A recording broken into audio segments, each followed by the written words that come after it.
Massive daw po ang demand sa mga Morning. Suman tayo guys. saging, pinya, Magsusuman. at ng ube. Alas 6:51 na ang ating tamang oras ngayon. Magandang umaga po sa mga Habang may akong balita. Group of companies, good morning.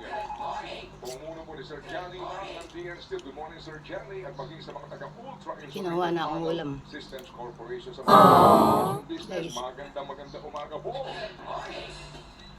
Doon tayo lagi sa standard para ho walang peligro. Mas sigurado yung quality kapag doon tayo sa standard. Kaya pag pinag-uusapan po natin mga kapatid ang light steel frames, dito ka na sa standard. Jayamax light steel frames. Yan ay certified ng Bureau of Philippine Standards. Kaya siya may PS mark. Maasahan ang kanyang quality para po sa ating pinagkakalitan mga isami at dingding. Jayamax light steel frames, protektado ka, walang kaba at duda. Jayamax light steel frames, itanong po sa mga nakakaalam at ating mga counterclerks sa mga suking hardware at tipo. Sabihin kagad ang hinahanap ko, ang gusto ko. Jayamax light steel frames, wala nang iba. Mabibili po yan sa Datiangas Aquarius Industrial Incorporated. Diyan po naman sa Santos City. Ay yun o, Datiangas Aquarius Industrial Incorporated. At maging sa Don Vincent Construction Supply sa Davao City. Don Vincent Construction Supply sa Davao City. Magkapita pa, tsaka suman. Leading depot and hardware stores nationwide. Sir Raymond Son, good morning. Ngayon sa mga balita po naman sa Ipayong Dagat. Napatay po ng mga otoridad ng gunman matapos ang nangyaring pamamaril sa White House sa Washington sa Amerika. Ayon sa report, tumatake pong suspect sa checkpoint ng White House itong Biyernes pero hindi siya umubra sa engkwentro laban sa mga otoridad. Kinilala po ang suspect na si Nasire o Nasir Best, 21 taong gulang at pinaniniwala ang may mental health condition. Sinubukan pang salipin ng gunman pero naideklara ring dead on arrival sa ospital. Nasa Oval Office sa loob ng White House si U.S. President Donald Trump nang mangyaring insidente. Lumabas sa investigasyon at naatilang na bawal secret di service ang matutugyo pa suspect kasi po matapos tamatutugyo ilang pa. beses sinubukang pumusli Makakapanood sa din. restricted area ng White House. Good morning kapatid. Pakadaan yung TV. Hinihiling ko at siya ang metong kwarto. Nakaapan na ibena ako. Apat na pong mga barkong dumadaan sa ruta bago pa magsimula ang gera sa gitnang silangan. Ayon sa military Kaya kung hindi yung pagkirang game, di namin ito metong may kwarto. sapat daw pong pasihan ang Sabi aksyon na ng kami Iran sa matugtog. pagkontrol sa labas-masok ng mga barko na may kargang kalakal. Makakatulong daw ang hakbang na yan upang mapangalagaan ang Guys. national security ng Iran. Tinawag naman pong talunan ni U.S. President Donald Trump ang mga bumabati ko sa isinusulong niyang panukala para mawakasan na ang gera sa gitnang silangan. Sa kanyang social media post, sinabi ni Donald Trump na wala daw alam ang mga taong nasa likod nito. Una lang sinabi ni Donald Trump na hindi nito minamadali ang Iran sa desisyon kaugnay sa peace talks agreement ng dalawang bansa. Sa kabila niyan mga kapatid, umaasa pa rin po si Donald Trump na tuluyan ang matatapos ang sigalot sa pagitan po yan ng Tehran at ng Washington. Suportado po naman ni Israeli Prime Minister Benjamin Netanyahu ang sinusulong, of course, ni U.S. President Donald Trump na alisin po ang nuclear weapon sa Iran bilang bahagi pa rin po ng panukalang peace agreement sa Tehran. Ayon po kay Netanyahu, mas mainam daw po na tugunan ito ng Iran sa gitna po ng banta sa seguridad ng Washington. Una nga po sinabi nito si Donald sa delegasyon ng Tehran na hindi nito minamadali ang magiging desisyon ng nasabing bansa kaugnay pa rin sa tuluyan pong pagwawakas ng gera sa gitnang silangan. Wala pang nilalabas pong pahayag ang Iran sa naturang pahayag ni Netanyahu. Samantala, lalo pang tumitindi ang sigalot sa pagitan po ng Israeli forces at militanteng grupong Hezbollah. Kasunod nga ng kaliwat ng pag-atake sa Southern Lebanon. Sa ilang kuha, kita po ang makapal na usok sa nasabing lugar, senyales ng walang patid na pag-atake ng Israeli forces. Sa kabila niyan, patuloy din ang ikinakabomba ng Hezbollah sa magkakaiwalay na lugar sa Northern Israel. Sumatotal mga kapatid, umabot po sa higit 3,000 at 100 ang patay. Sa Lebanon po yan, simula ng sumaling Hezbollah sa gera noong Marso 2. Nangyari pong bakbakan na yan, o nangyayari ang bakbakan na yan sa gitna naman ng umiiral na tigil putukan sa pagitan ng magkabilang panig. 5 minutes before 7 o'clock in the morning. At eto na nga po para po sa mga suki po ni Nanay Christy Fermin ang ating pong entertainment news. Nanay Christy, kayo ba ay nakapagpahinga over the weekend? Kumusta po kayo? Okay naman daw si nanay. Masaya. Ay, Oo, at Lunes kamalan. ulit. May isang araw tayo ulit para magbanat ng buto. Hindi ba nanay? O, eto na. Sa balita ni Entertainment, naku, dinagsanga ang grand family ni Secret in Prague at kapatid star, Andrea Brillantes. Totong hindi po si Andrea nang makabonding ang fans sa Quezon City kahapon. Ang ganda ni Andrea, oh. Ang kwento nga ni Blythe, sobrang saya niya sa idinako sa bonggang venue ng kanyang supporters. Noon daw kasi, ginaganap lang ang fan meets ni Blythe sa mga maliliit na kainan. Ngayon naging din ang aktres sa mag-selfie kasama po ang fans. May iniuwi rin silang regalo mula sa kapatid star. Abangan po si Andrea Brillantes sa Secret in Prague tuwing alas Lunes, 8 Happy ng Monday. sa Mag-aaral niya pala ito. Ang number 1 Third. na natin dito ang mga photo si Andrea ay nandyan kahapon. Si Erwin Ocasio.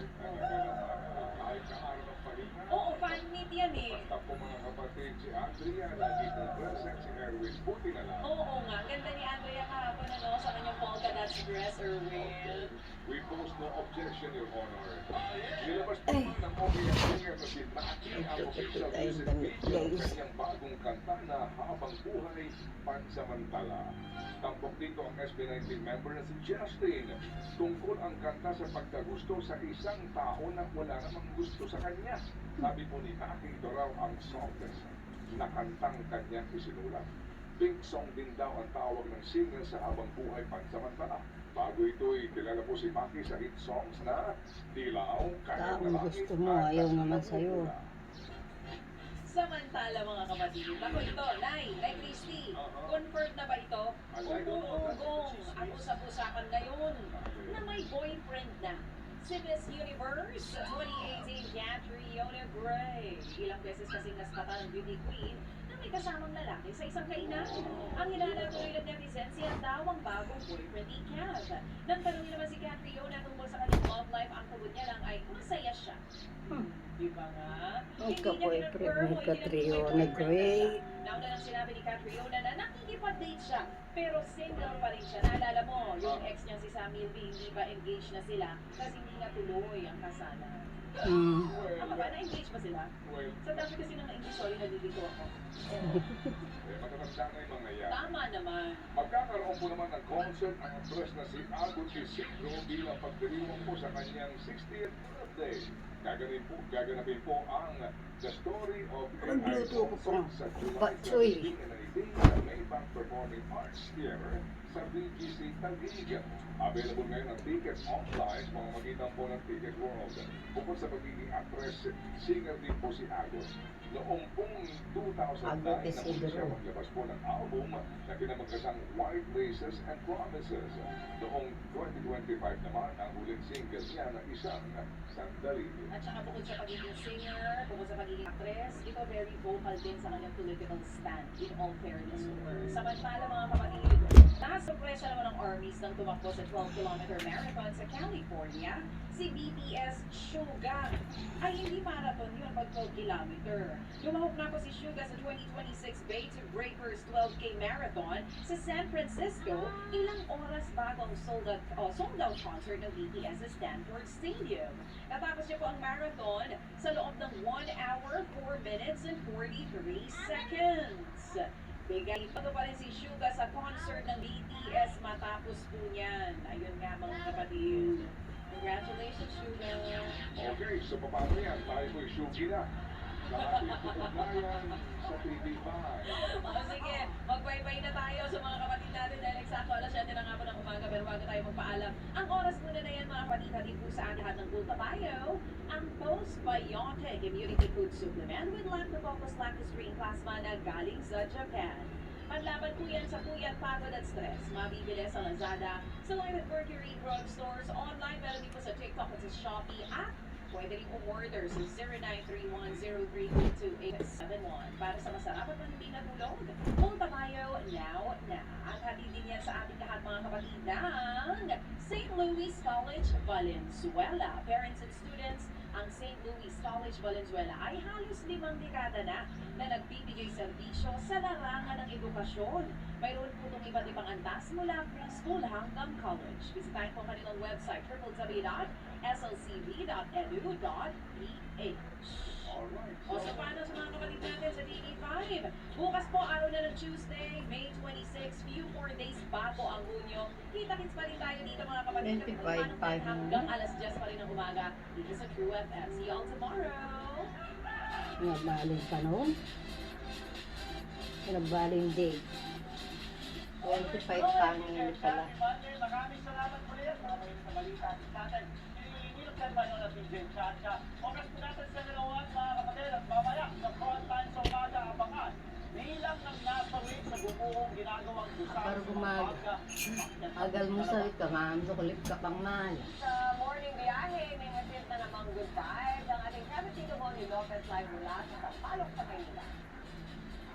Yan guys, habang pagkape, manukulit pang mahal, ang mga nagbeta ng TV. Balita.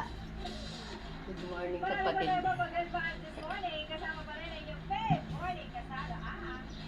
Ating mo yung painawa ko yun. Ay, painawa ka, manukulit ka mahalan din. Good morning guys. Mas elegante, cozy at aesthetic na space. Yan ang sinimula ng business partners at mga OFW na sinala Arnie at Lester noong March 2020. Mali nagpapahinga pero nagtutupi naman ang dalawa. Ayan talaga. Shops, talagang Hindi ka nanay pag hindi ganun ang trabaho mo. So that's how they started. Mula sa puhunan ng 100,000 piso, nag-import ng carpets mula sa China at eventually sa Housewife. India, Egypt at Turkey ang mag-partner. Aside from the finances, they invested in Hindi tech. sa amin Ang pag-inig goal is kaya kami, not to guys. just be inside the showroom, but to go outside and promote the brand. Sumakses Walang naman ba- ang tapang na mag-business partner. Kaya bukod sa meron na silang 3 branches ngayon, kumikita na sila ng 5 to 6 digits kada buwan. Puta kaura na kayo. Tried to be Malapit namin kaura. updated with Ako the nang current, gisangan. styles, Guys, current ano yung in lapit na lang. and of course, updated them sa social media. That's Sa where ngayon na, negotiations mainit and pa yung client panahon. meeting normally happens nowadays. magiging okay At din. bilang Pag pagbibigay umuulan kulay na sa siguro. kanilang tapak at dedikasyon sa nakarang coverage Sobrang siguro sa init Senado, dito, hindi guys. na nakamakailan ang magigiting na reporter at Matutulog criminal ka news mainit. Ay, Kabilang dyan sina Meanos Baños, Benny, mainit. Gary De Leon, Pagising mo, Paul mainit Valdez, pa rin. at iba pa. Sarap sa pakiramdam na kinikilala nung buong newsroom namin yung nagawa. All went to our favor. Maraming salamat, no? Nakakatuwa na may Nagkisami na nga namin yung ano, yung isang kwarto para Sinasabi malagyan ng Recognition ano, Day, guys. bumahan ng hot Malagyan siya and ng iced coffee aircon. na specially prepared Aso, ng mga barista hindi from pa siya na ano. Filatesco. Ay sus, Isa rin pinilahan muna. din ang all-time babes na tusok-tuso. At tuloy ang saya tandaan sa another celebration dahil bumuhos din ang good Di vibes pa at mailagay pagkain yung aircon. para i-celebrate ang birthday Magbubutas ng pa kasi ating sila. Andrew Felix last Friday. So, Pag- lahat sa lugaw pag ang umuulan na at siguro almusal doon ng ilalagay. lutong Mexico. Siyempre, hindi kompleto ang celebration. Pag malamig kung wala na panahon, ang doon all-time favorite ilalagay na yung aircon, juicy guys. lechon mula sa JJ's Lechon House. To be fair, sold Sobrang out init dahil pag masarap gabi. yan eh, kahit walang sauce. Kaya walang sabing happy birthday boy, kundi... Sarap, JJ's Lechon House. The best.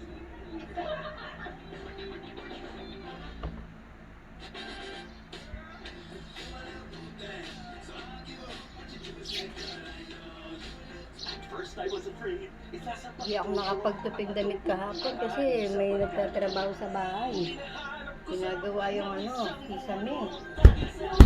Kaya yung trabaho ko kahapon, yun natambak.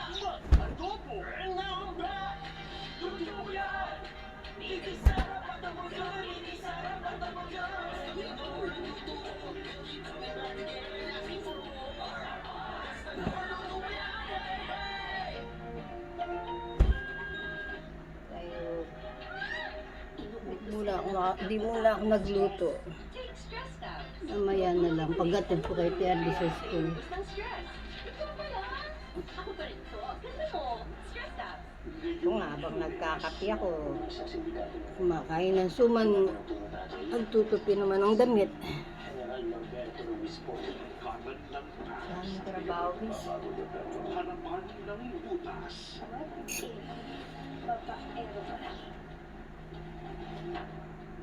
Good morning guys, kape na kayo.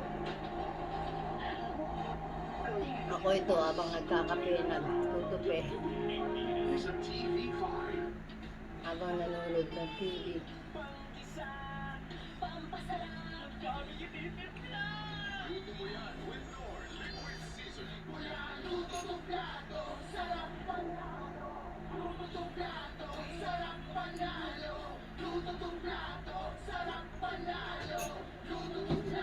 Ay, natapos din yung tupiin ko, guys.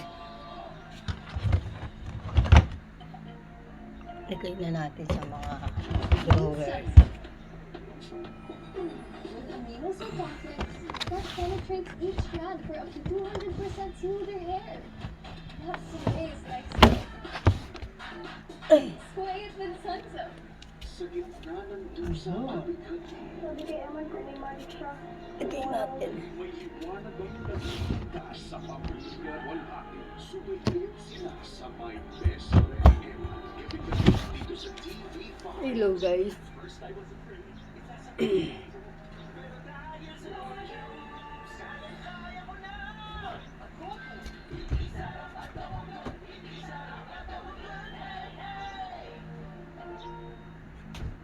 New Sunsoap. With amino sulfonics that penetrates each strand for up to 200% smoother hair. Not some days like silk. Ayan. Sway it with Sunsoap.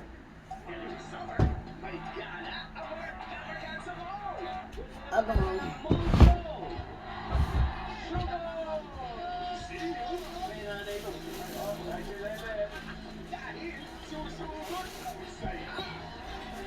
Ito. Ang init guys. Sobra.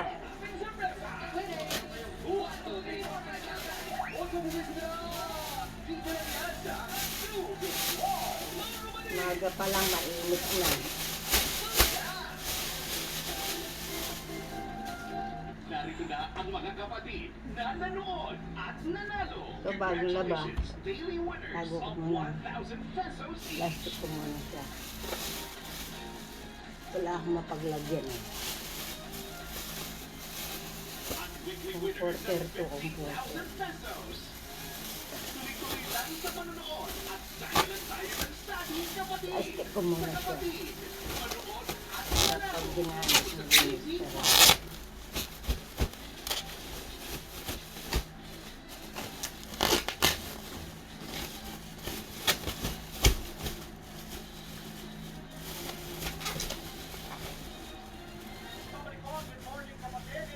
Third oras na. Hindi na ako naririnig na.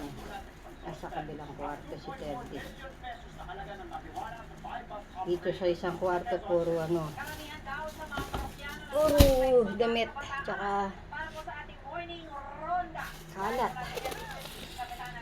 Kasi tatlo lang kami.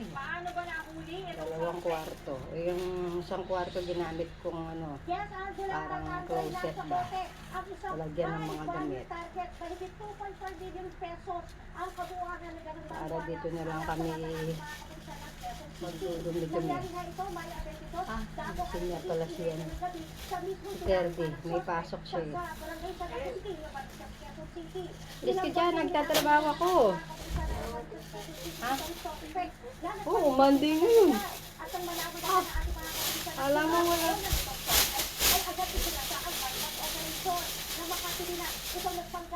Ay, ako. Dali, pa-plastic ko to para hindi kalat-kalat yung ano, comforter. Sobrang init naman ang panahon para gamitin mo itong comforter. Hindi na nga tayo nagpukumot paggabi. 400 gramo ng rice marijuana na nagkakahalaga ng 631,800 pesos. 11.4 kilos ng rice marijuana leaves. Ito yung high grade. Umabot naman ito ng halagang 1,378,188 pesos. Ito, 2,000 marijuana. gramo ng liquid marijuana na umabot naman ng halagang 400,640 pesos. Meron pa, 39 na mga piraso na disposable vape cartridges, 3 cartridge device, isang cellphone, storage box at yung bypass money ginamit. At ayon nga dito sa ating mga kapitisa ng karamihan natin na isang parasyano, itong software ay mga kabataan. At kanina na rin iniimbestigahan kung sino at saan binibili o kinukuha itong software ng mga cartel. Ating nakatangya si Police Lieutenant Ben-Hur Jose, ang Chief ng State National ng Police Station 4 ng Malicia, Quezon City, at ang suspect mo si alias Amo. Pakinggan natin ang kanilang mga pahayag. Parang linggo naman siguro, isang linggo na lang siguro yung pasok niya, pero hanggang na siguro Rebis. Tapos, mag-aaral na. Ay, pasok na naman. Nag-balita po. Hindi ko ito po yung sa amin. Kung wala po ako kinalaman po.